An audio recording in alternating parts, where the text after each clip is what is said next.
made it ashore. I'm in Cuba. Security looks lighter than I thought. I wonder where Paz is.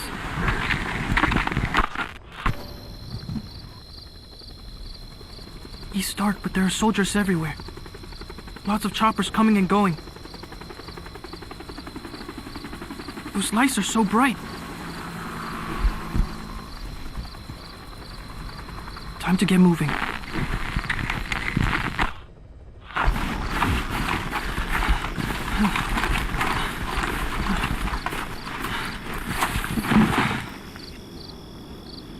I got close to the fence to see if I could spot her. They had a guard posted, so I got out of there. Guess security's not so light after all. I'm coming, Paz.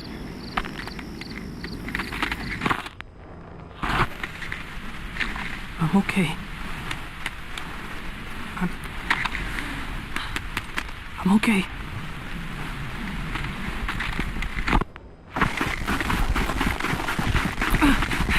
I think I found her.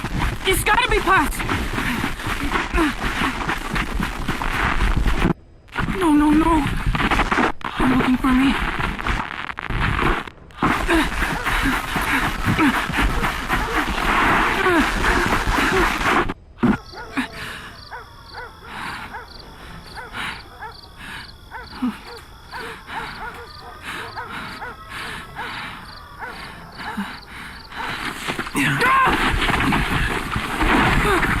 Enough! Quit that struggle! Got him secured. It's a kid.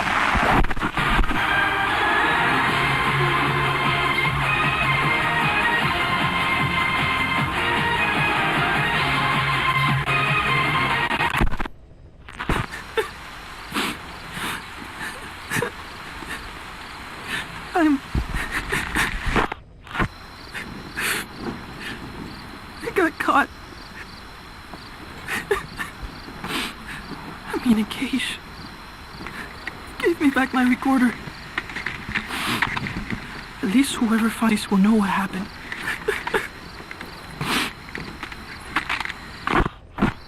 They're holding others here too. Still no sign of Paz.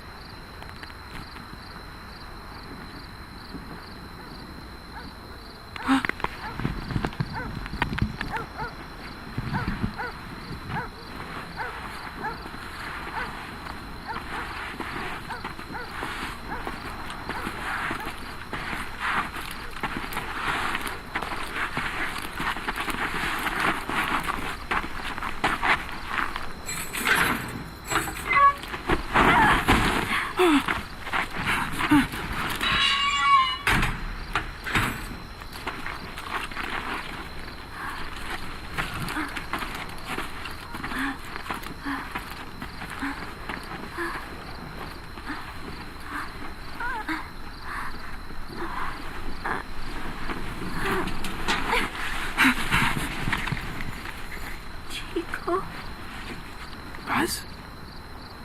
Chico.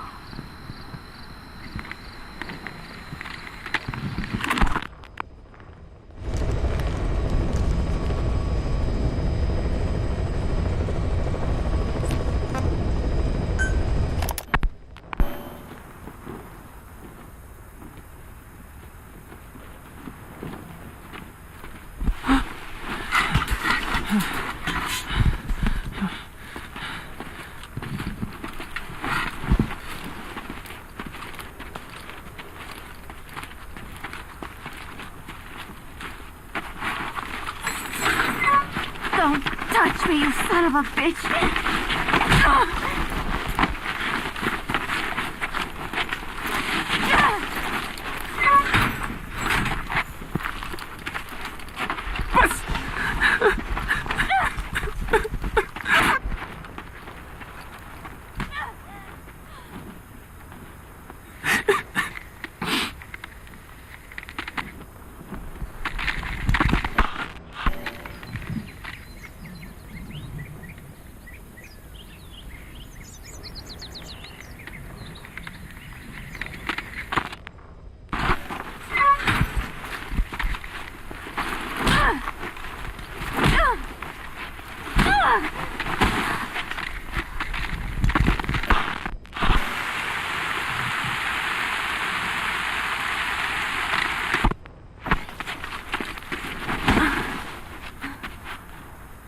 She looks weak. We need her alive. Yes, sir.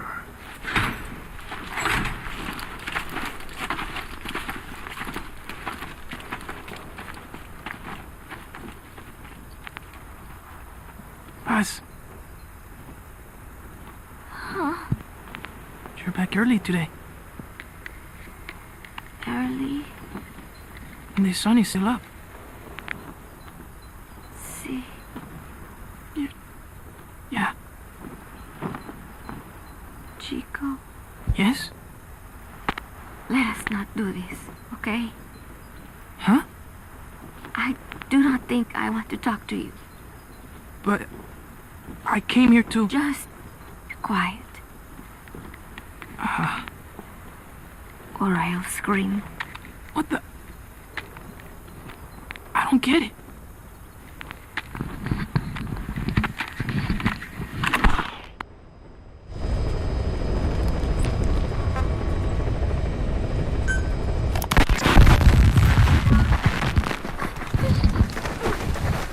Bus!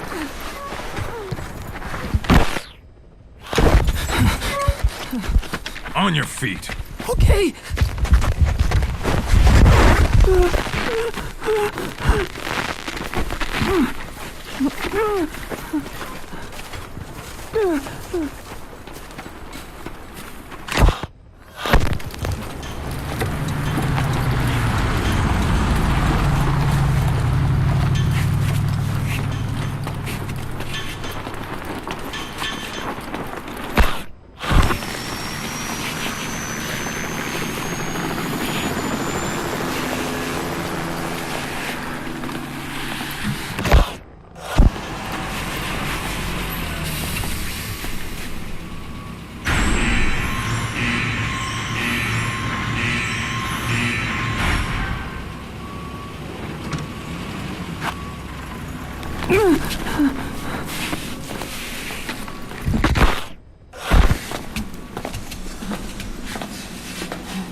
You've got company.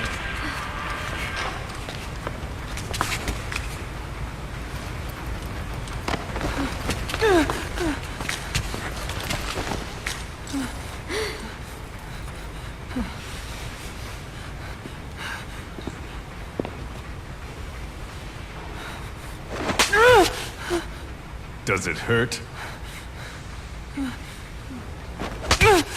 Talk. Talk.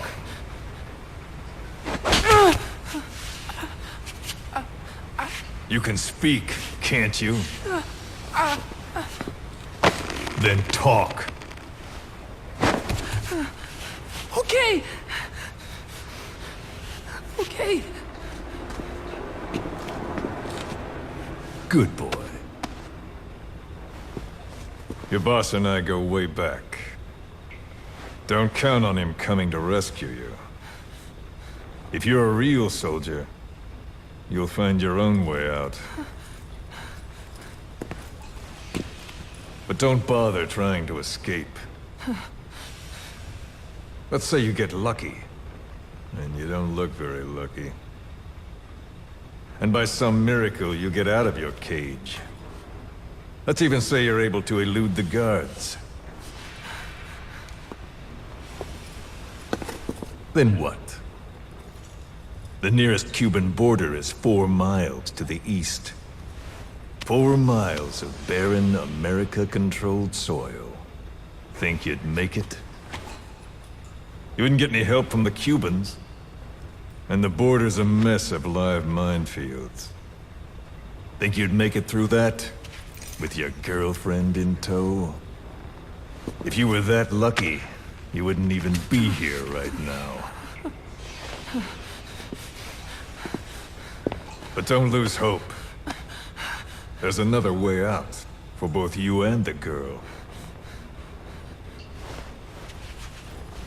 This way is much simpler.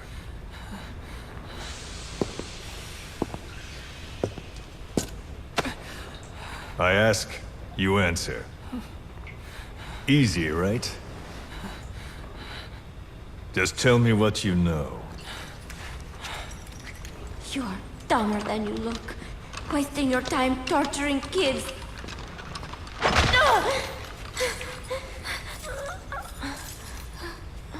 Tell me about your base. Chico. Well, Chico! Hit me!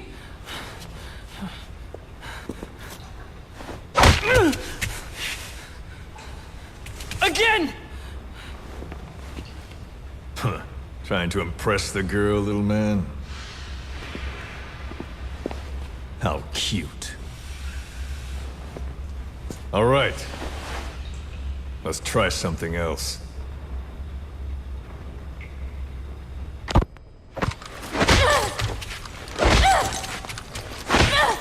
Stop it! She'll get what she deserves. We were comrades once. But she betrayed us. Deception and deceit. What better proof she's a real woman? Show him. Do you realize what you're doing? Cypher is watching. Let go of me! You will be next. Your hideous face will...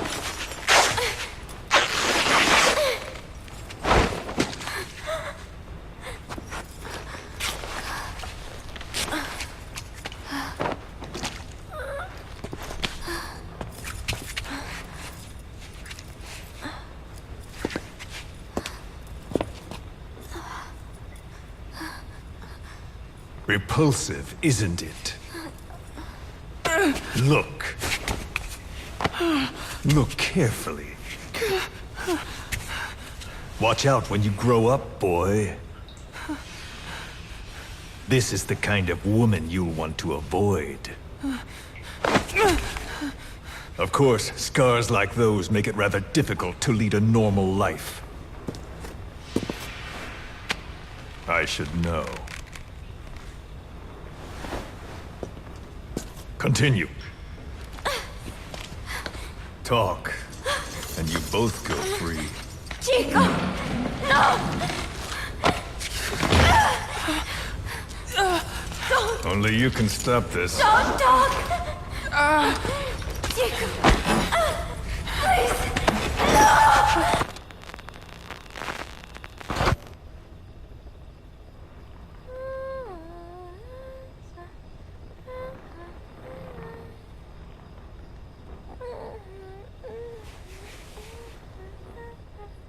Buzz.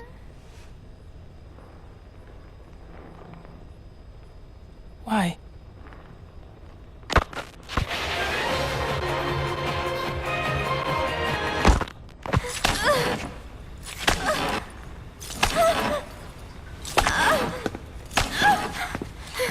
Move. Get up. Huh? You heard me.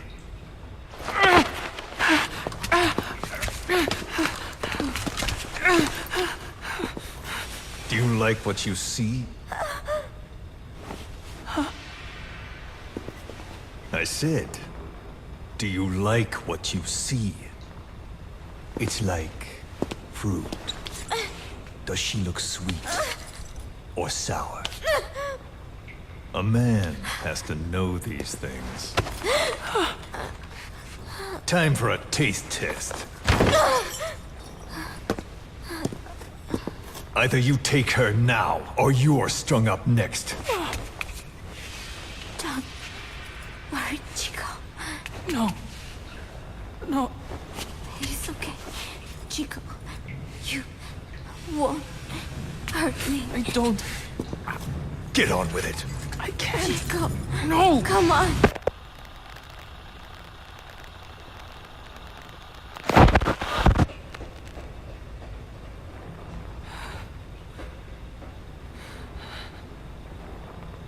Out at sea?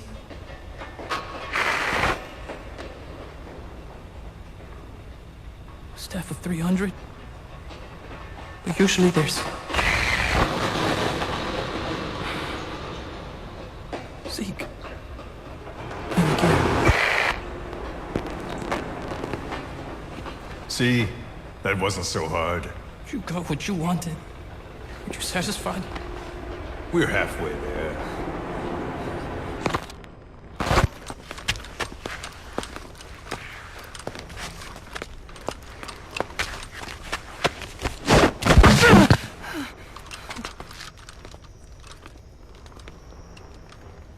Chico?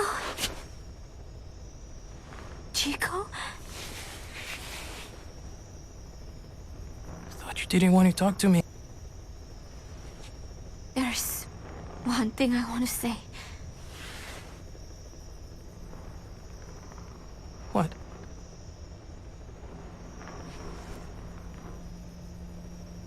I missed you, Chico.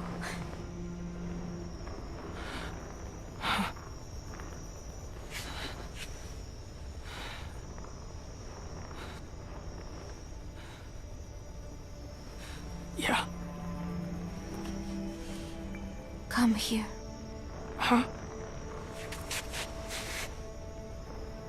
Closer.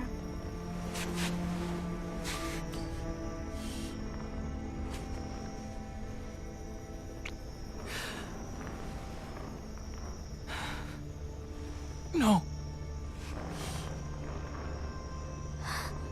Sorry. Enough already.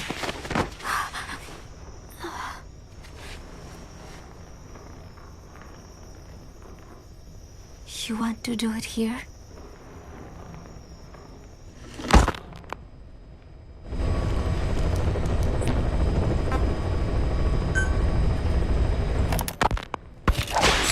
Come on, Buzz, talk! Please, Buzz, I'm doing this for you. Coward! How can you say that? Traitor! Don't make me mad. You're only making things worse.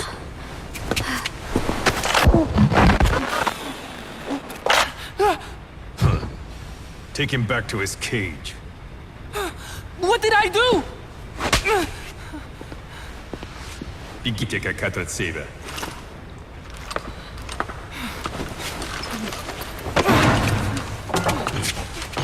Give it back! Give it back! Enough. She's no good to us dead.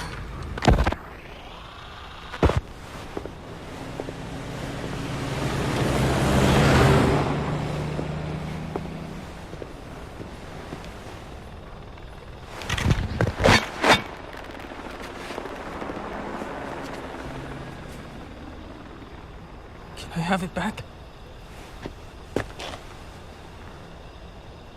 We've decided to let her go.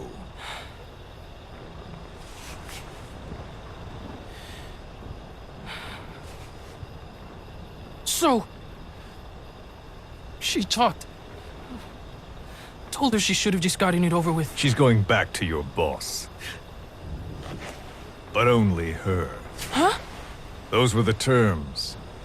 She said to leave you here. I suppose she doesn't much care for you anymore. That bitch. Now, you've got quite a problem on your hands. When she gets back, what will she say? That you talked? Sold out your comrades? Your family? You're finished. You mean I can't go home? There's very little I can do for you. And I still have need of your services. Huh? You're going to call your boss for help. We'll make a recording, play it across public frequency bands. To bring him here?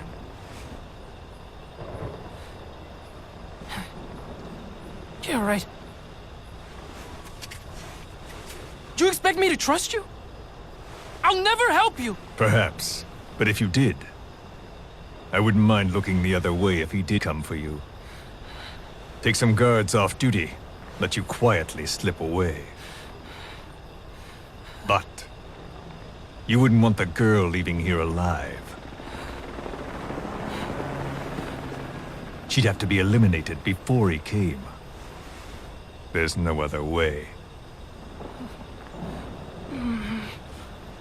I'll leave you to think it over. Chico, growing up means choosing how you're going to live your life.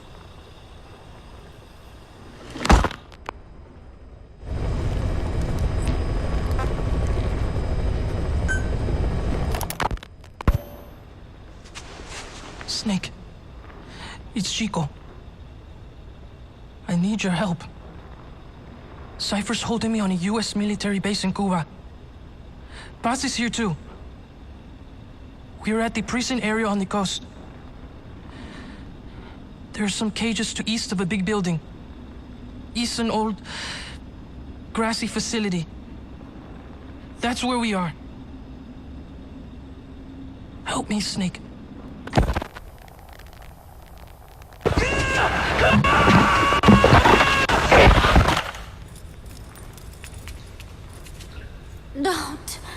Don't do it. Kids are natural, don't you think? What do you think Big Boss will do? No, it's a trap, but he'll come anyway. That's the kind of man he is.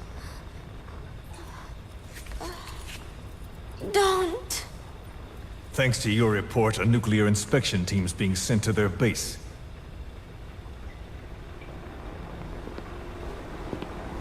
The scientist was our way in.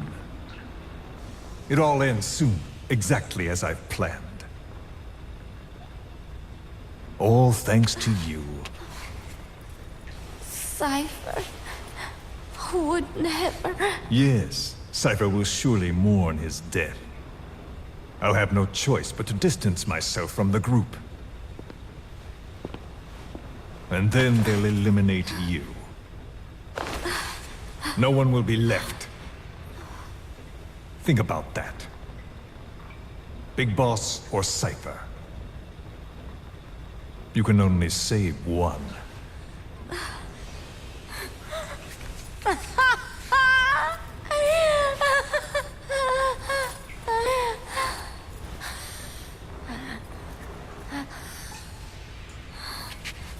I will never talk. I don't expect you to believe me. The question is, which of the two would you like to give a shot at survival? What I would like is to kill you. The feeling is mutual. But we are secret agents. Restraint is a virtue.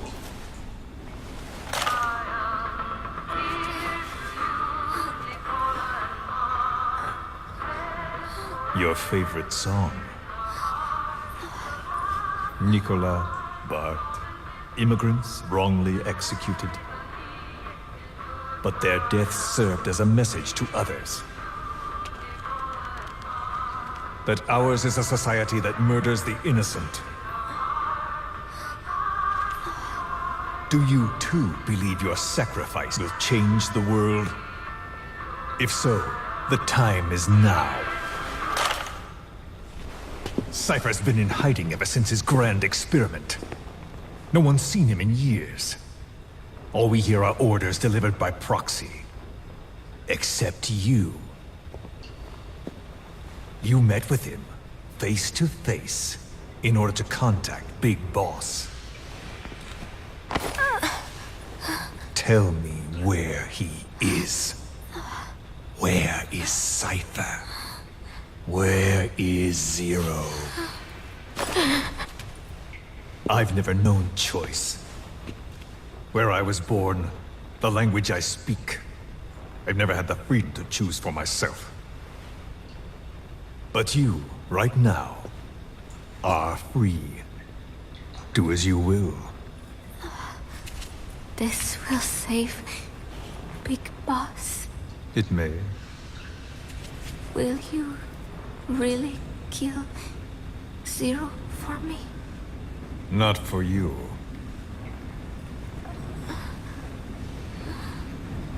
All right.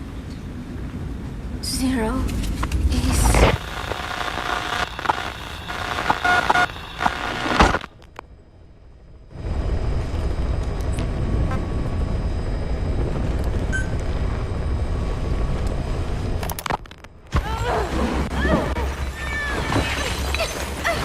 Give the shot already!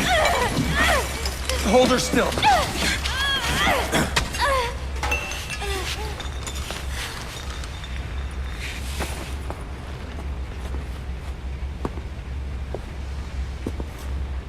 Prep the package.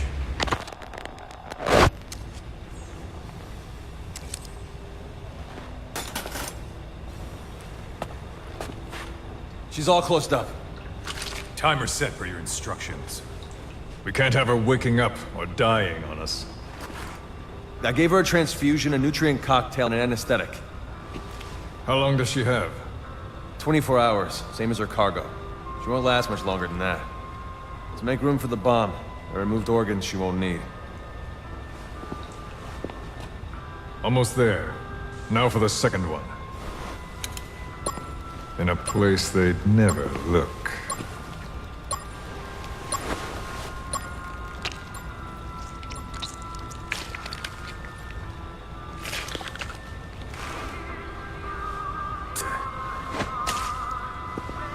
Hang her up.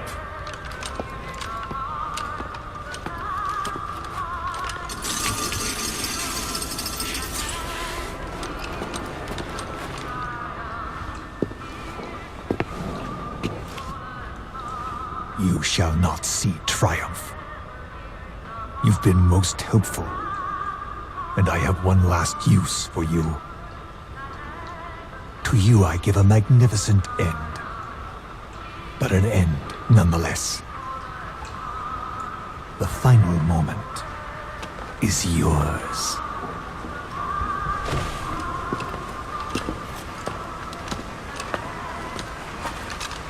We heard from the advance team. Everything's right on schedule.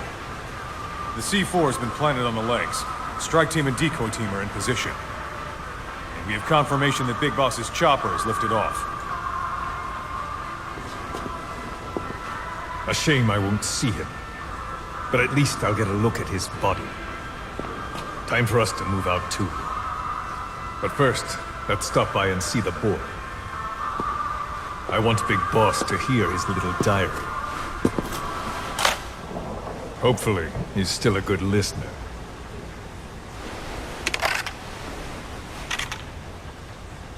Give this to the boy as a reward. And a memento. Make copies. Yes, sir.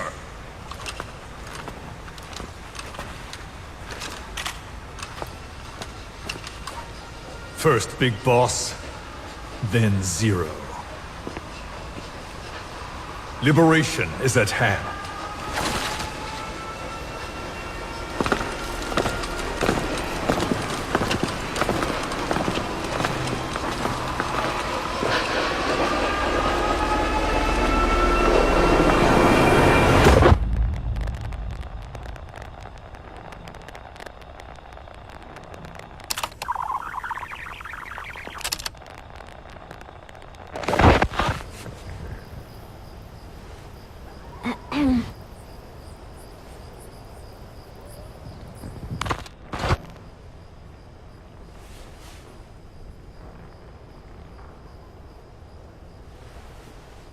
Chico, I am borrowing your recorder. I hope you do not mind. I know it hurts right now, but it will all be over soon. Just thinking that helps keep the pain away. Chico, I would do anything to get you out of here. It is funny. I have never helped anyone else before. Only Cypher. That is the truth. I never imagined you would come for me. I was not very nice at first, I know. But I did not mean it.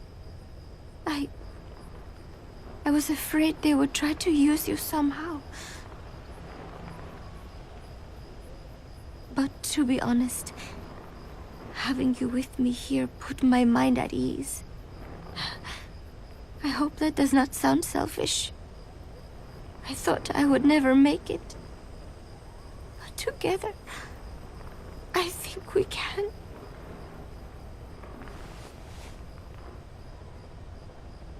I'm watching you sleep as I record this. You have made me believe that I will make it out of here. And that no matter what happens, it will not be the end for me. Thank you, Chico.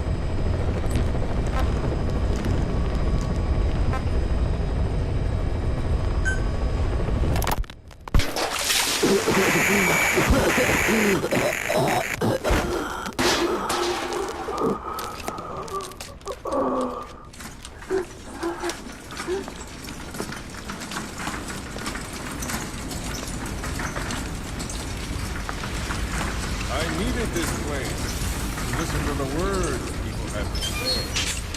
That's something they could never understand.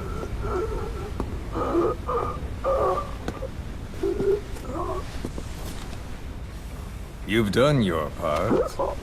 You told us plenty. You've known the pain of ages. And even now you think, as any person would, that this can't be happening. Is it education? Morals? Faith? Just the imprint of a lifetime of stories? Face to face with oblivion, which is where you are, and you still think that help is coming. The world you were born into is made to save you. Isn't that right? Of course it is. Everyone knows that. Until your last breath, you know it. Without the slightest chance or reason left to them, humans are capable of hope. I'm no different. But for one thing, when my time came calling, I didn't die. My family died, my country died, but they didn't take me with them. All hell took from me was this skin, this outer peel that marked me human.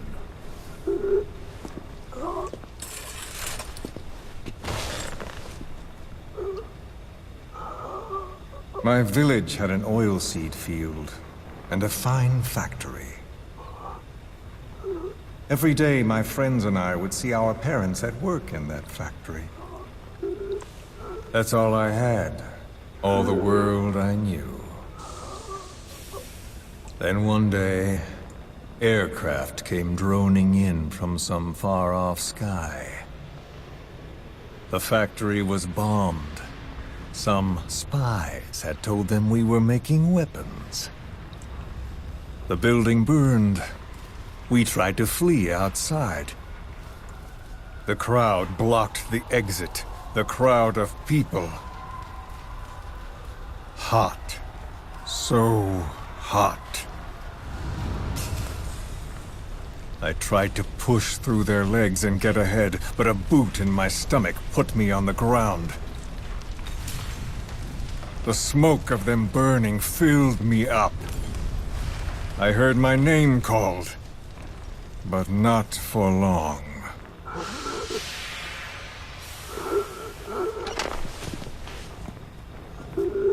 At the infirmary they carried me to, a nurse in the corridor saw me and remarked, as if it happened every day, they should let the poor thing die.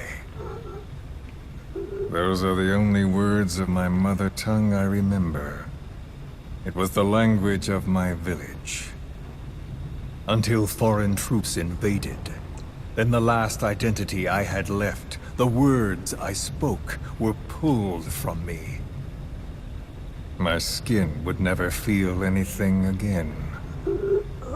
This face would be burned again, in torture, at foreign hands. But I still writhe in that burning factory, doused in scalding rapeseed oil.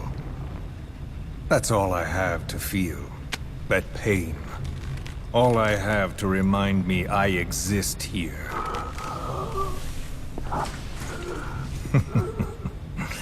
Those spies reported well.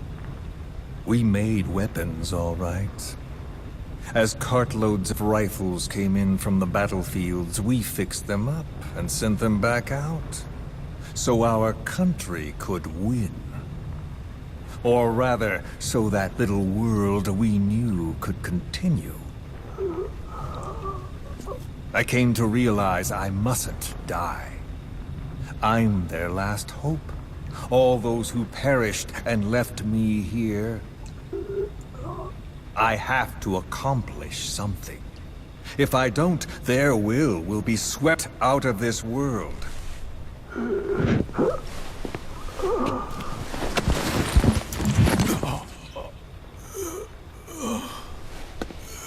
So, do you see me now? Tell me, what do you see? You have eyes? What do your eyes see? Yes, that's right. You see a skull face. You see me. This skull is who I am. My mark, my proof of humanity. I have no country, no language, I have no face, but I haven't lost my skull. So I told myself, the pain and effort that keep me alive will never know relief, never bear fruit, never be repaid. I know that. But I told myself to focus on some hope, a non-existent hope, to guide me through this burning world. A hope. Call it a dream. A melancholic delusion. As the pressures within me stretch me to bursting, and I force myself not to cry out, though the words I thought were carved into me are gone, and all I knew is dead. I know how you feel.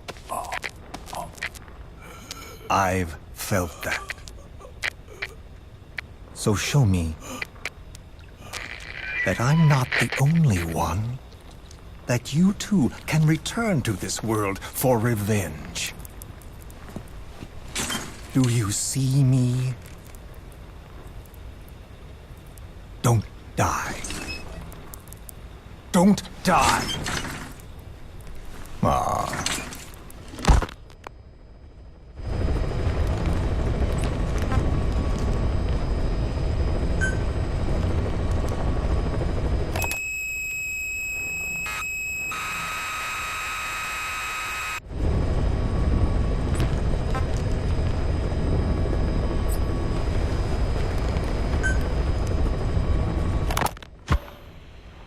This is a one-man infiltration mission, boss. Equipment is the bare essentials. Anything else will be OSP. The target location is a prison camp on a U.S. military base. Those Marines have the place locked down tight. Your only backup will be one extraction chopper. We can't send anything else. You won't need to. Again, this is infiltration, a sneaking mission. Your number one priority is remaining undetected. Use discretion before engaging any guards you encounter. Be mindful of their sensory perceptions: sight, sound, smell, and pain. Fortunately, these atmospheric conditions will continue until dawn. That should provide you with some cover. At least the weather's on my side. Your mission objective is to rescue Chico and Paz. According to Chico, they're both being held at an old prison facility. Recon from the intel unit supports this, so it's safe to assume that's where they are. Once you've gotten them to the RV, call in the extraction chopper. I'll monitor the situation and offer guidance from here, but you'll be the one afield. How you handle this mission is entirely up to you, boss. Snake, yesterday we received official communication from the IAEA. It says, "It has come to our attention that your organization recently purchased nuclear fuel from Uzbekistan authorities. We request permission to inspect your facilities." What a load of bullshit. Yeah, they're after Metal Gear Zeke's nuclear warhead. I'm betting this is payback from Cypher after Paz's leak. Using the UN. There's no telling how much influence they have. But the IAEA can only do inspections in countries that are party to the NPT. And we're not a country. Exactly. We haven't signed a safeguards agreement with the IAEA over peaceful nuclear use, and we're not obligated to report any nuclear material we have, nor information about any nuclear facilities. The IAEA has no authority to inspect us. But despite all that... That nuke's our last line of defense. We don't want to announce we have it until the world is preparing to wipe us off the map. Until then, we let everyone think we're just a private army with conventional firepower. What's Huey's take? That the problem's how to hide the nuke in Metal Gear. But I gotta tell you, he was all for it. I see. But there's no way we can have the IAEA poking around here. So what do? Ignore them? Send them an official letter of refusal. Say that we're a private organization and we've done nothing to attract this suspicion. You got it. We finished Zeke's waterproofing reinforcement yesterday. The day after tomorrow, we'll be done installing the main depth control tank, the compressed air tank, and the attitude control propeller pod. Huey. If the underwater test goes well, next week we'll try the 300-foot seabed depth. Drop the act, Huey. How did we end up agreeing to the nuclear inspection? Because after you sent that letter, I told them. After careful reconsideration, we agree to your request. And frankly, we should be inspected. This is our chance. If they come and go without discovering the nuke, we can tell the world we're clean. Of course, it's risky, and we'll have to make sure everything's perfect, but it'll be worth it. Huey, can they do an inspection without going through the Board of Governors? We contacted the IAEA's admin branch, and they said there's no record of us being brought up at any of the board's meetings. I'd say probably a preliminary inspection to determine whether we should be referred to the board. So it's bound to be a small inspection team, and they won't be here that long. Don't worry, leave everything to me. Has the media gotten wind of this? Yeah, 2 major Western networks want to do stories on us. I planned on saying yes. What? You want to broadcast this place to the world? That's why I agreed to the inspection. This is a golden opportunity. We can use the media to prove to the world we don't have a nuke. Besides, even if we said no, it would just be delaying the inevitable. Kaz, our hands are tied now. Start getting the place ready. Thanks, boss. Don't get the wrong idea. You've set it up so that any more changes of heart will arouse suspicion, that's all. Zeke stays, but we'll have to move all other AFVs to shore. Any potential troublemakers can go with them for some mandatory R&R. Sound good, boss? Just do it. About the inspection, what do we tell the men? The truth. What else? The one thing we don't need to worry about is anyone here spilling the beans about Zeke. Good point. What about the Sandinistas? There's still quite a few of them left on the base. I hate to say it, but it won't look good having Soviet bloc personnel here. The problem is, moving a group that size in a hurry would look even worse. At least Amanda's on assignment in Cuba. They'd recognize her. She should stay put for now. All civilians save Huey will have to return to their countries. Even your Parisian? Of course. We'll get her whatever paper she needs. Dr. Strangelove's departure came at a perfect time. The less Zeke-related staff here, the better. Wait, she left? That's right. You were away on a mission. She left last week. There's nothing cooking in AI weapons research, and Zeke is complete. There was really no reason for her to hang around. I'm surprised Huey let her go that easy. Yeah, his crush on Strangelove was never much of a secret, huh? He followed her everywhere while Zeke was in development. Boy, would she get pissed. But he does have a lot on his mind right now. I've got bigger issues to deal with. That's what he said. That's the spirit, Huey. 10 days ago, we got reports that Paz was still alive. She survived. She was rescued by Belizean fishermen who found her drifting in the Caribbean. So what's the plan? Silence her before we're compromised? No. I've got something else in mind. Our friends at Cypher suspect Paz could be a double agent. She's being held for interrogation at a camp on the southern tip of Cuba. Black site. Nice. A slice of American pie on communist soil, and out of U.S. legal jurisdiction. The upcoming inspection of Mother Base has to be connected somehow. The timing's too perfect. The UN's nuclear inspection. My guess is they're trying to corroborate Paz's leak. We're an army without a nation. Word of our capabilities gets out, and we'll have the whole world out to shut us down. Having an American private intelligence agency involved's bad news. Cypher's the ones who sent Paz to us in the first place. She knows their true nature. Right. Paz is our only link to Cypher. If she's still alive, we need her on our side. If not us, who else is gonna rescue that bitch? When do we do it? The inspection comes first. We'll deal with this afterwards. Do the men know? Word has started to spread. The information came from Cuba through Amanda. One of the base personnel used to belong to El Frente.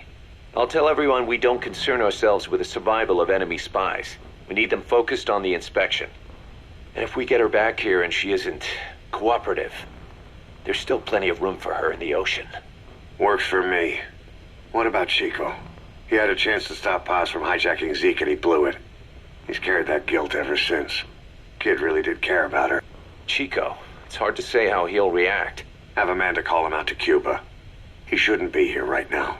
Good idea. They haven't seen each other in a while. Little time with Big Sis and he'll forget all about you-know-who.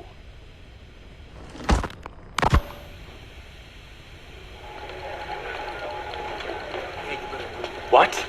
Still no sign of Chico? What's going on? It's Amanda in Cuba. Our resupply package arrived, but Chico wasn't with it.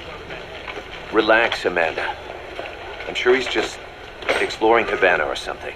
First time in the big city. Could have gotten carried away. Cos, wait. The boat Chico was on, did it stop anywhere before it got to Havana? Yeah, it had to refuel at Santiago de Cuba. You don't think... Oh, shit. You gotta be kidding me. He does this now? It's 60 miles from Santiago to the prison camp. Chico used to cross the mountains with the older Sandinistas like it was nothing. He'll make that in 3 days. Still, even if he does find his way there... You know how reckless he can be. Chico thinks we've abandoned Paz. That's why he's doing this. We'll start by having the intel detachment in Cuba look for him. We can't let him be captured.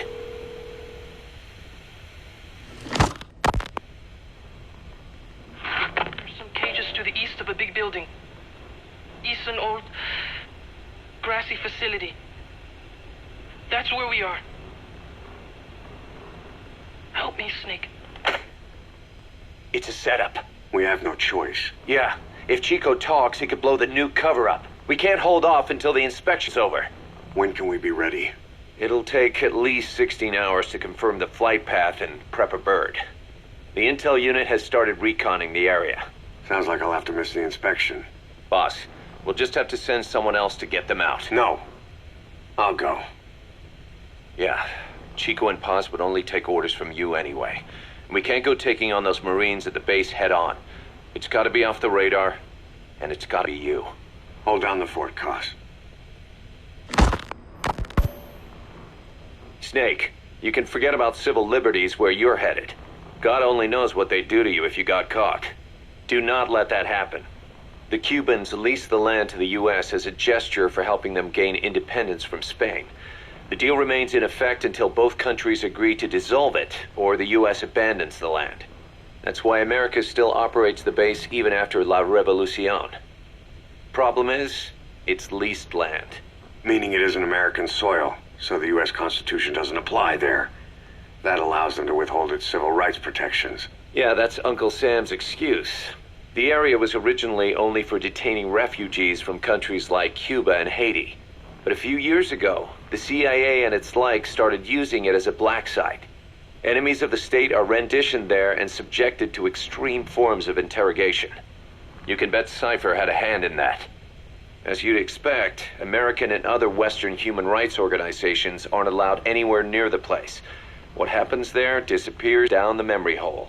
Who knows what they're doing to Chico and Paz? I'd like to interrogate her ourselves. But if worst comes to worst, make sure she's dead. Chico, on the other hand, we have to bring back, fast. He knows too much about us. Cos? The area is surrounded by mines placed by both the US and Cuba, making escape on foot impossible. You're heading into the Lion's Den, Snake. Don't take this one lightly. Come back in one piece. Yeah.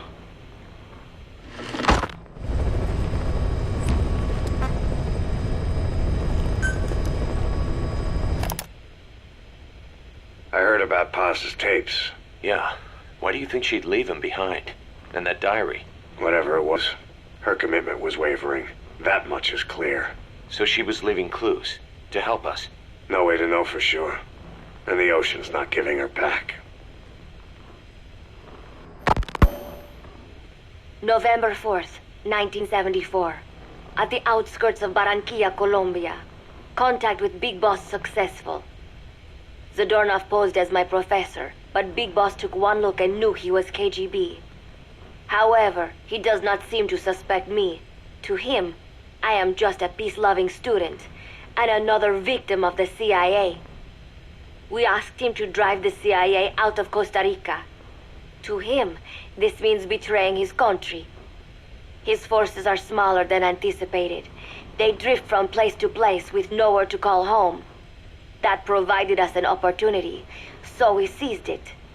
Zadornov offered them a plant off the Costa Rican coast to use as a base. As expected, Miller jumped at the chance. Although initially reluctant, Big Boss came around when Zadornov played him the tape. All because the voice on it sounded like his mentor, the boss. Naked Snake, the man who once saved the world from the brink of nuclear war. Awarded the title of Big Boss for his service. He later became a mercenary, abandoning both his title and his country. To him, that honor was steeped in the blood of the boss, the mentor he was forced to eliminate. Exceptionally charismatic, he possesses unparalleled combat and intelligence-gathering abilities. His only discernible weakness is her. This operation hinges on how effectively we can exploit that. Kazuhira Miller is Big Boss's lieutenant. Half Japanese, half American. He once served in Japan's self-defense force. Though he and Snake first met as enemies, they discovered a common bond and together built their private army, with Miller directing business and administrative affairs. He comes off as shallow, but his true intent is hard to read. I must be careful. All that is clear is his infatuation with Big Boss. With East and West fighting over its control, Central America is now the most contested region on Earth. CIA Central American Station Chief Coldman has developed Peace Walker, a fully AI-automated, fail-deadly nuclear launch system with which he aims to reignite the Cold War. Snake's new objective in Costa Rica is to prevent that. Zadornov's, or should I say, the KGB's plan is to play the two sides against each other, turning the entire region red. Not one of the three parties realize they're all just pawns in Cypher's hands. Cypher watches all. Mother Base has developed rapidly since being established in the Caribbean Sea. They recruit more personnel daily, and already their mercenary services are turning a profit. Big Boss's leadership and charisma, and Miller's business acumen drive this impressive growth. Furthermore, joining forces with a faction of the FSLN has expanded their power even more. They have even commenced their own weapons development program. All is proceeding according to Cypher's will. I could not be more pleased. Snake's pursuit of Peace Walker led him to an AI modeled after the boss's thought patterns.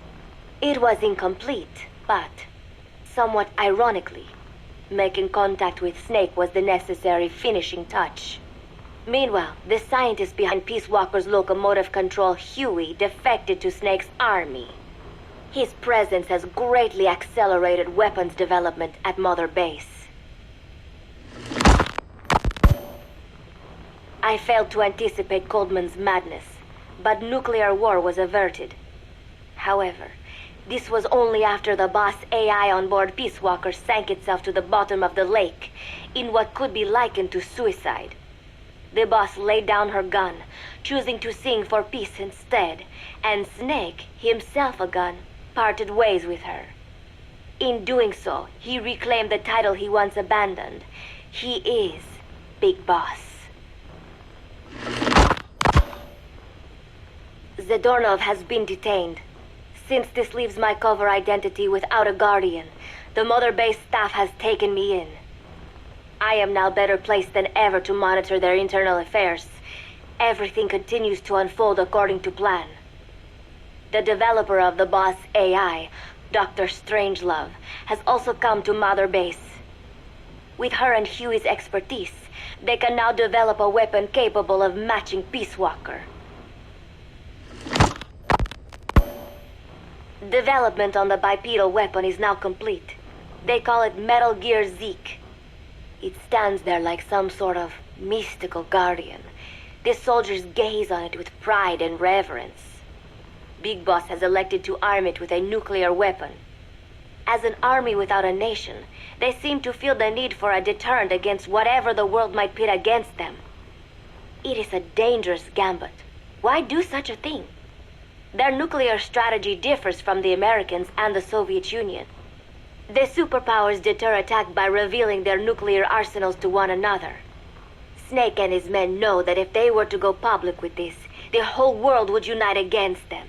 Business would dry up overnight. So they do not plan on revealing the nuke until necessary. This ace-in-the-hole approach is their idea of a nuclear strategy. Wielding a deterrent, all the while unable to reveal its existence. I wonder if Snake sees how vulnerable this makes them. Yes. Hijack Zeke? Yes, I did indicate that to be our leverage.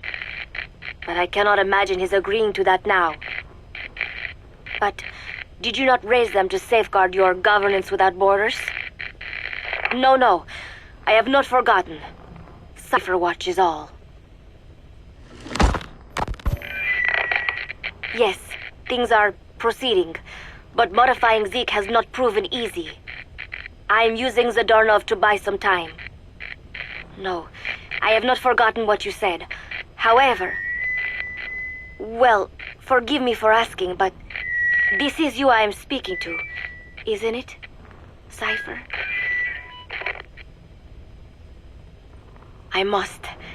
I will fight Big Boss. The world must be ruled by a single will. To defy Cypher is a fate worse than death.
As of today, I will be living here at Mother Base.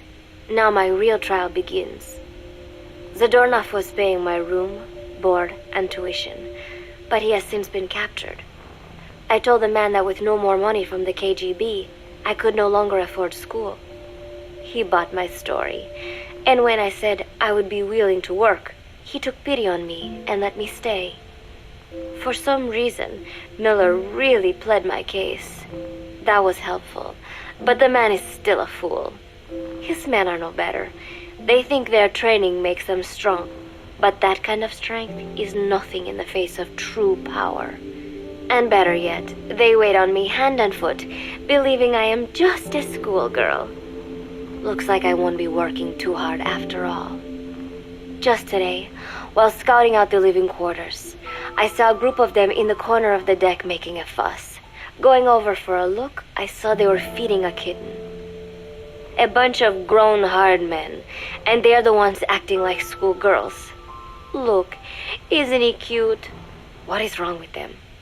Disgusted, I just nodded and smiled. I must stay in character after all. I indulged their chit-chat for a few moments. Then one of them asked me to give the thing a name. They had just taken it from its mother. I named it Nuke. I improvised some nonsense about how our compassion for living things can help prevent wars. The men gave me a little fish. I held it out in my palm and the kitten happily ate it up. What a pathetic, feeble creature. It sickens me. Today, Chico invited me to go fishing with the soldiers. I suppose finding one's own food does have its merit, but I prefer not to be involved in such a degrading task. And their prattling on about fishing being fun is nonsense. I'm not here to find playmates. Nevertheless, distasteful as it was, I went along in order to maintain my cover. Chico thrust a fishing pole into my hands, and we went up onto the deck where several soldiers had gathered. They welcomed us warmly. With so few women aboard Mother Base, I'm treated like a princess. No one suspects I am neither a teenager nor a student. It was nice and sunny, with a gentle breeze and waves. As I cast my line and waited for a bite, the soldiers began to ask me all sorts of questions. As always, I answered according to our predefined scenario, feigning a smile. As I sat there feeding them lies, the fish began to bite, and the soldiers began to focus on their prey. Chico had his bait stolen by a fish, and got so angry that he stood up and nearly fell into the sea. Everybody laughed. It almost made me want to join in too. At some point, I got a bite myself. The instant after I felt that first gentle tug, the fish yanked the line with astonishing strength, and I let out a cry of surprise. I thought he was going to be huge. It was my first time fishing, and I was a bit flustered, so the soldier beside me helped by supporting the pole from behind. "Reel it in," they shouted. I nodded, turning the handle as fast as I could. I wondered what kind of fish lived below the surface, and thought back to the deep sea dives I had to do as part of training. Those were difficult days, but I remember finding the multicolored fish gliding through the water incredibly soothing. After a hard fight, I pulled it up. To my surprise, it wasn't even half a vara, rather anticlimactic. But I wasn't doing it for fun, so I wasn't the least bit disappointed. Nook was hovering nearby with an expectant look on his face, so I gave the fish to him. All in all, a thoroughly wasted day. Preparations are coming along nicely. No one suspects me of being the one to let Zadornov out of his cell. Today, Amanda and I taught Cecile how to make gallo pinto. It is a simple home-cooked dish consisting of black frijoles mixed with arroz. It is well known throughout Central America, not just in Costa Rica, so it is no surprise that a Nica like Amanda would be good at making it. But I was raised in the States from a very young age, and can hardly even remember my mother's gallo pinto, having to make chit-chat with that clueless bird lover, and the so-called revolutionary was excruciating. And, clueless or not, I will need to be especially careful around Cecile, the one who actually recorded that tape. Thankfully, Miller and his men seem to believe I mistook the tape I found for one my friend made. In any case, one can never be too careful. Anyway, the three of us minced garlic and herbs, then cooked them in a pot with frijoles we'd soaked overnight. While waiting for them to cook, we sautéed onions and arroz in a frying pan. Cecile worked the frying pan according to Amanda's directions, but seemed a bit glum. She does have a knack for cooking, though. She is French, after all. We added water to the pan and watched the arroz begin to steam. While we waited, Amanda shared memories of her mother with us. They had been separated because of Simosa, but the taste of her mother's cooking was still fresh in her mind. When the frijoles were ready, we drained the water, stir-frying them with the rest of the vegetables. Quite a complicated process for home cooking. Nonetheless, it kept them occupied. The longer we sat and talked, the greater the chance of my arousing their suspicions. With women, it is not enough to just bat your eyelashes and giggle. It takes a lot of effort to divert attention. When the arroz was done cooking, we folded it into the frijoles and added salsa, stirring the mixture as it simmered. At this point, for some reason, the conversation turned to romance. Why does it have to be that way whenever women get together and chat? Cecile fancies herself to be well-versed in such matters, and gave Amanda all sorts of advice. It was harmless enough, until, to my irritation, she began pestering me whether there was anybody I liked. Not right now, I said, trying to dodge the question. But she pressed on. It's Snake, isn't it? I gritted my teeth and played it coy. Maybe. Cecile nodded and giggled. He is pretty sexy, isn't he? What a ditz! It's all I can manage to just survive. The thought of romance has never once crossed my mind. I have no interest in that kind of man. Soon enough, a rich aroma began to fill the room. The gallo pinto was ready. New came over and rubbed up against our legs, looking for a handout. Unfortunately, it was not the kind of food a cat would like. We let a few of the soldiers have a bite, and then headed off to the mess hall. The home-cooked flavor we'd achieved was a big hit with the men of MSF. Not that we are trying to impress them or anything. Even I could manage a dish like that. Snake enjoyed it too. Let me make this absolutely clear. I have no interest in that man. Football, or soccer as it is known in the States, is extremely popular here. It has not caught on yet in the US, but it has legions of rabid fans all across Latin America. These fans can get so rowdy that it is commonly believed El Salvador and Honduras went to war in 1969 over scuffles in a soccer match. In reality, tensions between two countries were already high. The match was merely one of the sparks that set them off. But these people are so passionate about this sport that the story seems plausible. Predictably, many of the soldiers here are fans. They have apparently divided themselves into Costa Rican and Nicaraguan teams and started playing each other. To play, you need a ball and 2 goals. The R&D team built and set up simple goals on the deck. I had absolutely no interest, but Chico insisted that I come and watch. It was not a proper match by any means. The pitch was not even regulation size, but the players and spectators alike got pretty excited. They banged empty cans and shouted cheers through the handmade megaphones. It almost felt like carnival. Huey, the referee, blew a whistle to start the match. The soldiers' training has left them in excellent physical shape, but they lacked the honed skills of professionals and their play was quite rough. Midway through, one of the men collided with another. They started shouting at one another, but Huey stepped in. I thought we had forsaken our countries, become one with the earth, he said, quoting Snake. We are not competing for national pride here, and we are not fighting for the good of any one country. This is not a war. Soccer is a peaceful sport, am I right? The soldiers nodded. They know the pain of war, and they share Snake's vision. Perhaps that is why all this resonates with them. Team Costa Rica was down a man, and somehow I was picked to fill in. Costa Rica had the advantage up until that point. I suppose Huey wanted to keep it balanced. The soldiers agreed with Huey's call. Maybe the Costa Rican players felt an even matchup would be more fun too. I could not be bothered to run at first, but chasing the ball out there in the hot sun, I was soon drenched in sweat.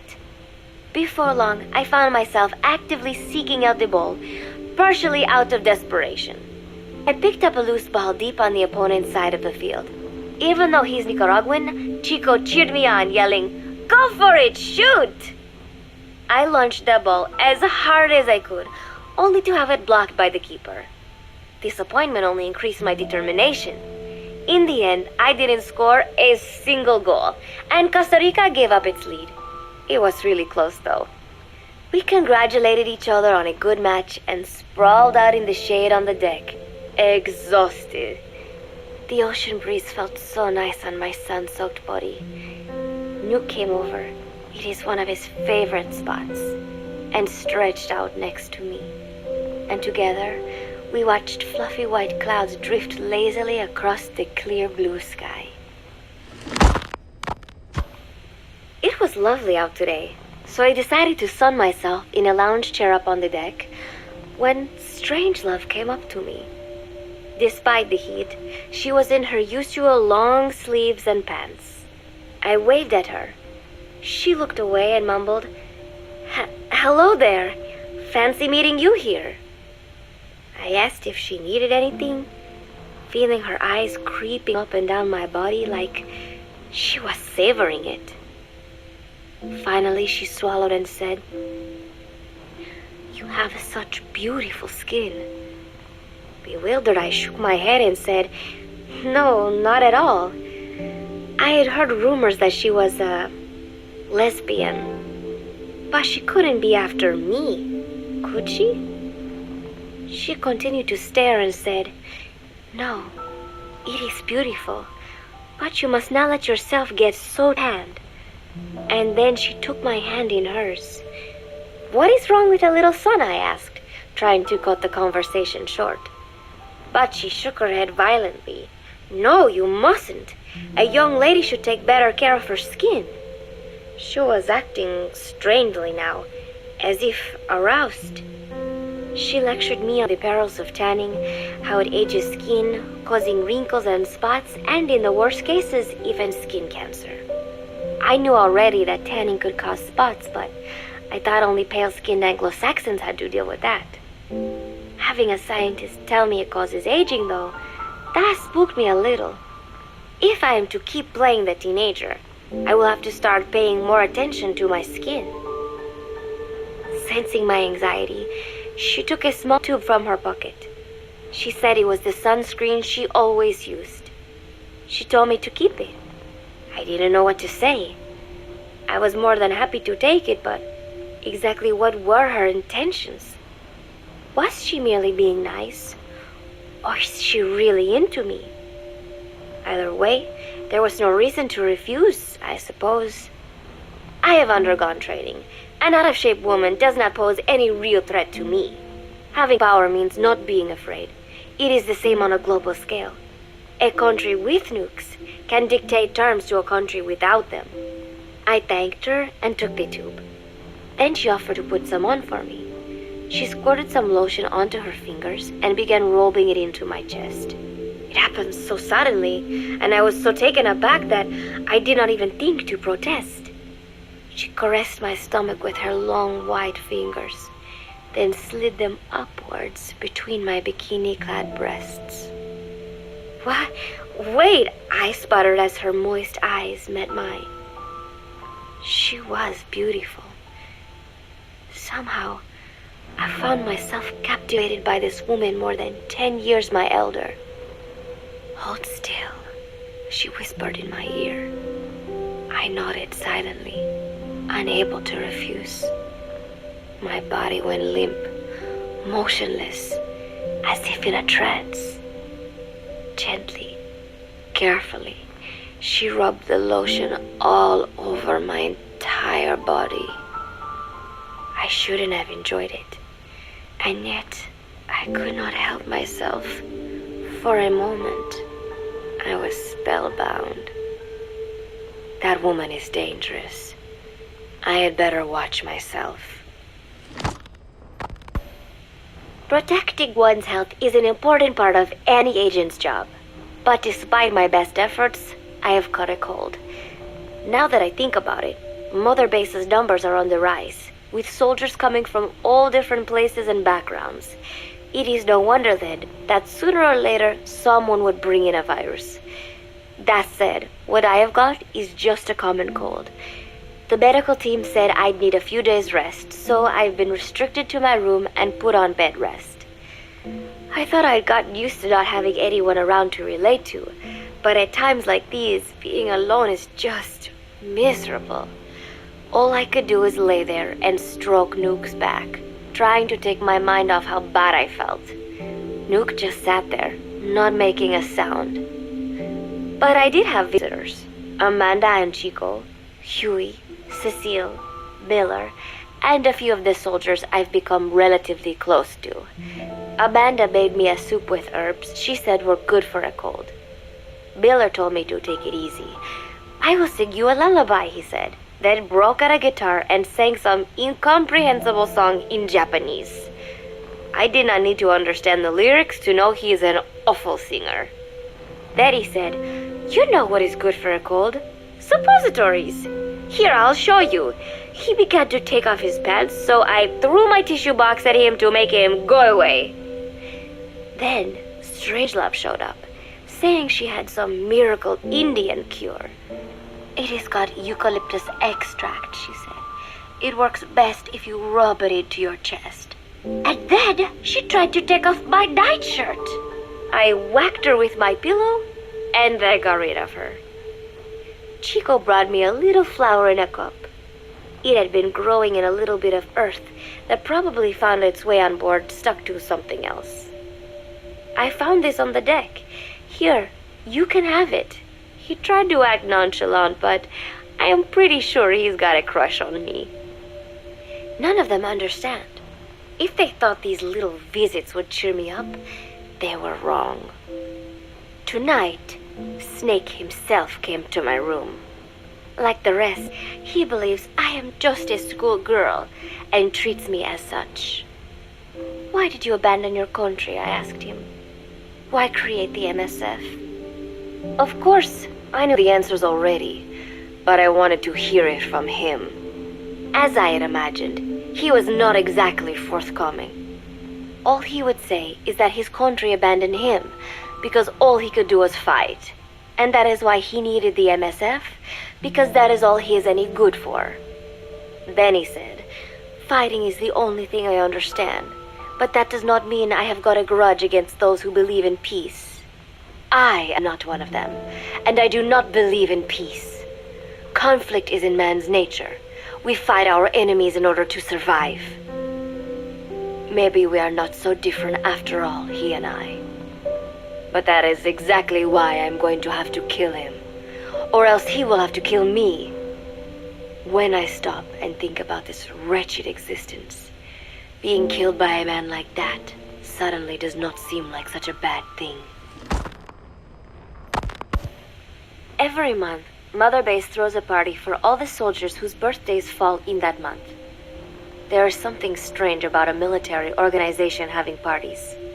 Really though, it is just an excuse to drink and make noise. It is not easy to get alcohol on a fortress in the middle of the ocean. Most days they are training from dawn till dusk. They do not have time for things like drinking. That is why Snake and Miller came up with the idea to give everyone a chance to let loose. Obviously, a bunch of boors like that are not going to bother with blowing out candles on a cake. Rather, they sit there in a cloud of cigarette smoke, drink beer, eat meat, tell tasteless jokes, and swap crude insults about one another's hometowns. But it hardly ever breaks out into something serious. They talk up a storm, but they're just having fun. It is funny. You have got members of FSLN rubbing shoulders with the UCLAs, People who once would have considered the other mortal enemies. I wonder if that is what makes Big Boss so popular. In leaving their countries behind, they leave their hatred for other countries too.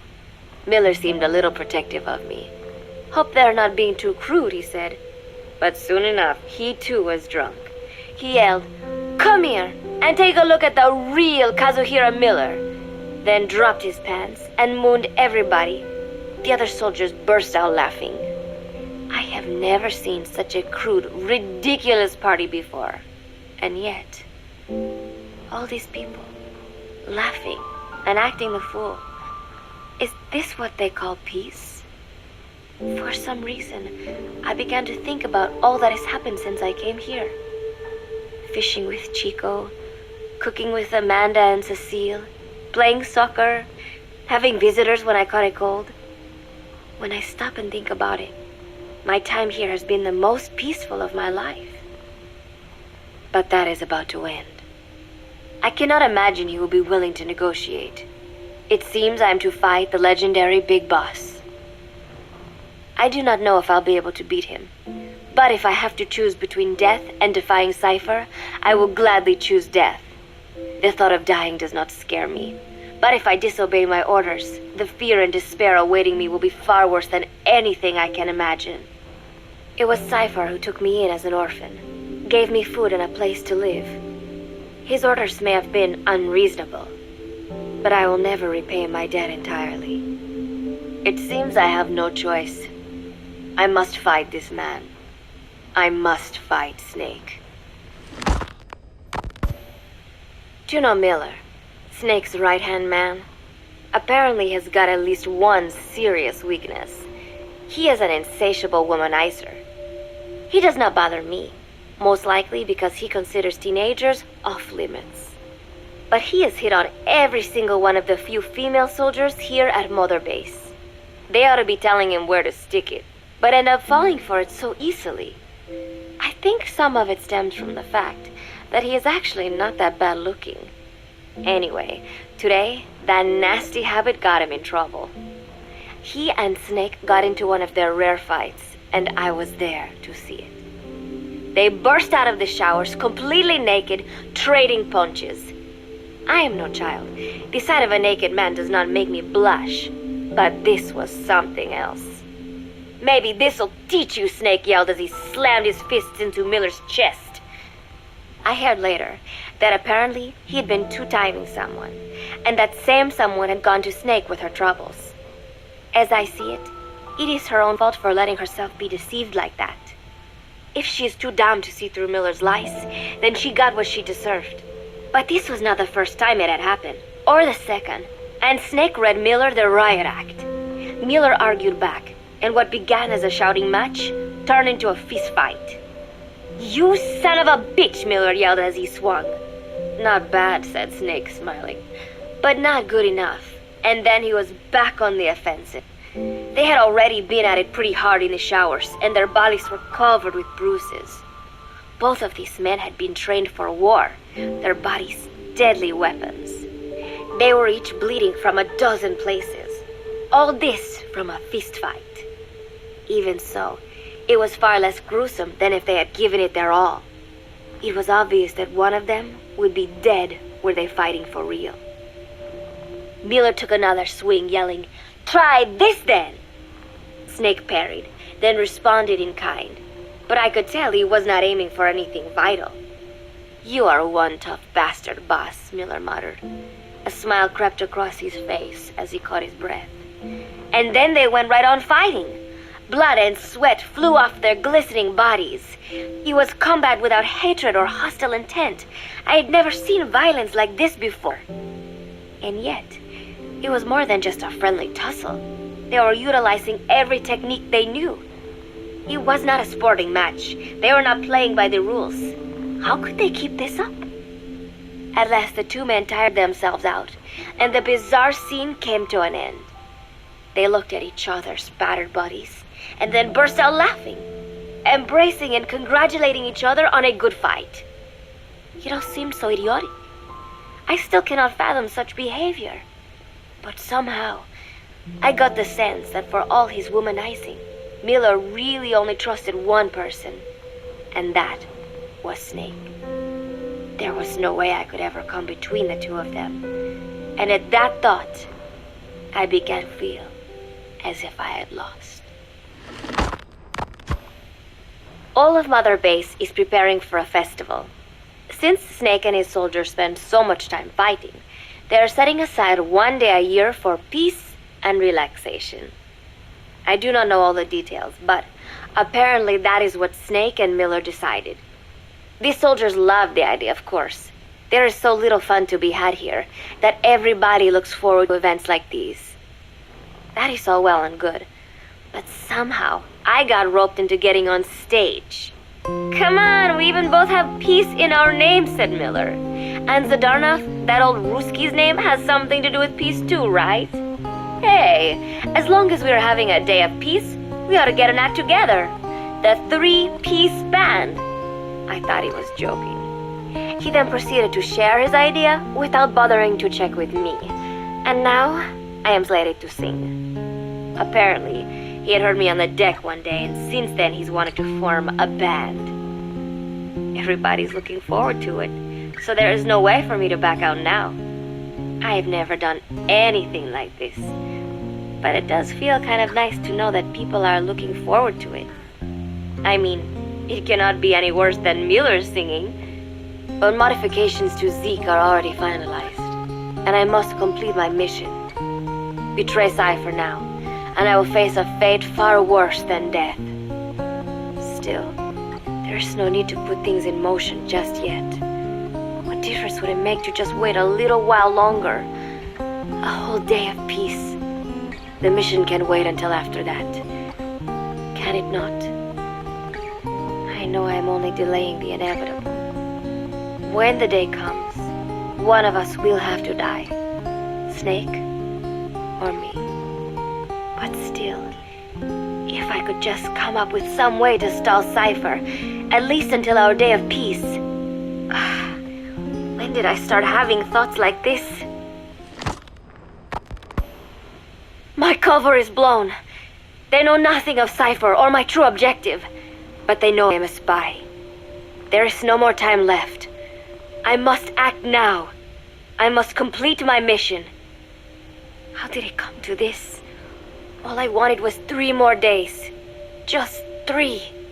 Miller's already finished writing the song. It is called Love Deterrent. It is about a girl who cannot express her true feelings. I have been practicing. I am no pro, but I was pretty sure I would do a decent job. And now this. Cypher found out that Zeke was complete. He must have someone inside Mother Base besides me, spinning his tightly wound web of control, leaving no room for individual will. Typical. When they found out Zeke was complete, I was ordered to execute the operation immediately. If I was going to enjoy just one day of peace, I had to ensure the plan could not move forward. I tried to sabotage Zeke. I thought by damaging the drive system, they would have no choice but to delay their plans. I waited until midnight, and then snuck into the hangar. There would be trouble if it looked like sabotage. I selected one of the drive system's load-bearing parts and carefully worked to warp its shape. The leg's drive system requires a high degree of precision to operate. Even the smallest deviation would have done it. Then, Chico walked in. Maybe it was one of those nights where he could not sleep. In any case, he saw me, panicked, and took off running. It would have been easy to kill him, but I could not. I know he likes me. It is not as if I would ever have an interest in a child like him, but I could not pull the trigger. Not at him, not in the back. Will he tell them? Or is there a chance he will keep it a secret? Protect me? No. He knows now. Knows I am not who he thought I was. He ran without even questioning what I was doing. There is no chance he does not know. And soon, all I have built here will end. And if Cypher has another agent among them, if he finds out I tried to sabotage Zeke, this place will no longer be my heaven, then it is settled. I make my move now. Chico walked in before my sabotage was complete, so Zeke should still be operational. It might not run at full speed or power, but I do not have time to fix that. Without Zeke, I do not have a chance in hell of winning. I must act fast before Chico sounds the alarm. I knew it would come to this. I just did not think it would be so soon. It is time, Zeke. Metal Gear Zeke. Activate.